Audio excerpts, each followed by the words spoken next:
overview-nya Pak Niko kalau buat ke Astra Group seperti apa nih Pak posisinya? Jadi Astra is a good company ya. Ini it's a good company, manajemennya kuat, corporate governance-nya juga lumayan bagus, bagus gitu ya.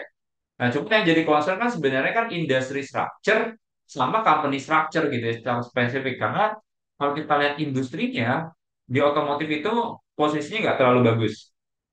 Nah, kedua kemarin saya baca si BYD itu pengen punya annual production itu sampai 100 sampai 150 ribu. Nah, assuming misalnya kita ngomonginnya cuma kejual 70% ya. Jadi production sama sales itu kejualnya 70%. Nah, 70 ribu hilang itu artinya adalah 7% market share. Jadi assuming misalnya kuenya tetap sama nih 1 juta jualannya. Nah, terus habis itu BYD bisa dapat 7% dari market share itu tadi. Itu signifikan ya, karena market share Astra aja cuma 55% gitu ya. Toyota tuh sekitar 20%-an.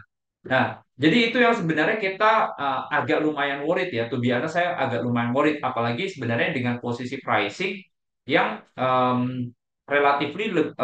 relatively masih lumayan menarik lah ya dibandingkan sama mobil-mobil listrik yang lain. Nah, cuma menariknya gini sih teman-teman ya, kita coba liatin ya, apakah sebenarnya kayak contohnya saham-saham otomotif itu juga turun signifikan gitu ya di global. Cuman menariknya adalah kalau kita lihat penjualannya si Toyota di global itu malah meningkat sebenarnya. Secara revenue tuh mereka harganya malah meningkat gitu ya. Nah, jadi sebenarnya intinya sih demand buat ICE ini sebenarnya masih ada. Kenapa? Karena harganya si EV walaupun trennya udah turun, cuman tetap sebenarnya lebih mahal. Kayak contohnya kita ngomongin Dolphin gitu ya. Dolphin ini assuming misalnya dia masuk di harga 400 juta atau 300 juta, kayak mau harga mobil yang di bawah itu kan masih lebih banyak ya. Kayak contohnya kan kayak Toyota ICE masih bisa Raizu tuh masih kayak di bawah 300 juta misalnya. Nah, jadi kayak misal Suzuki yang Baleno juga ada, LCG itu juga masih ada. Nah, jadi sebenarnya pricing point kompetitifnya ini tuh sebenarnya masih masih lumayan beda gitu ya. Nah, jadi itu cuman menurut kita tetap ada trend sebenarnya. Nah, jadi kita nggak melihat sebenarnya ancaman ini tuh akan kejadian dalam jangka pendek. Nah, ini nggak ada kita lihat nggak ada trend yang signifikan dalam jangka pendek karena kayaknya benar-benar segmented banget nih orang yang mau beli mobil listrik. Nah, apalagi kalau kita lihat sekarang kan belakangan infrastrukturnya tuh belum belum built in gitu ya, belum signifikan kalau kita bandingin negara lain. Nah, cuman kalau ngomongin jangka panjang, ini PR menurut kita karena pertama Astra tuh secara apa ya produk produk offeringnya tuh dikit banget nih buat yang mobil listrik.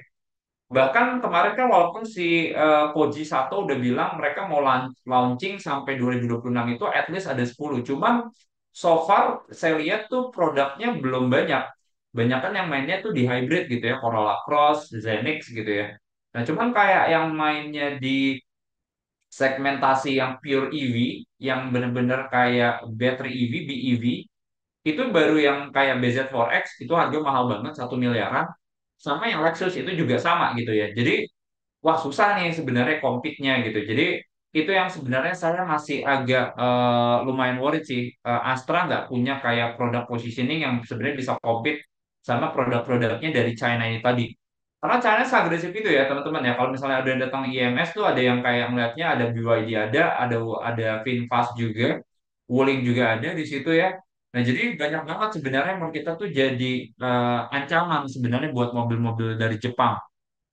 Nah jadi itu sih sedikit gambaran. Jadi apa yang kalau saya kalau buat Astra, in overall sih kalau Astra saya ngeliat masih pressure-nya masih ada nih. Teman-teman saya lihatnya pressure masih ada.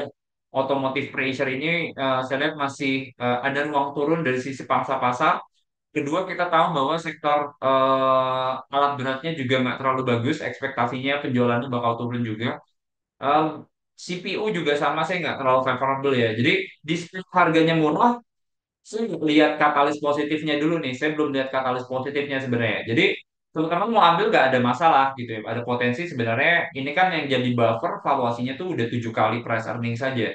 Cuma kalau dia misalnya mau mau growth-nya signifikan, return-nya bisa signifikan, saya nggak melihat itu sih. So far itu ya.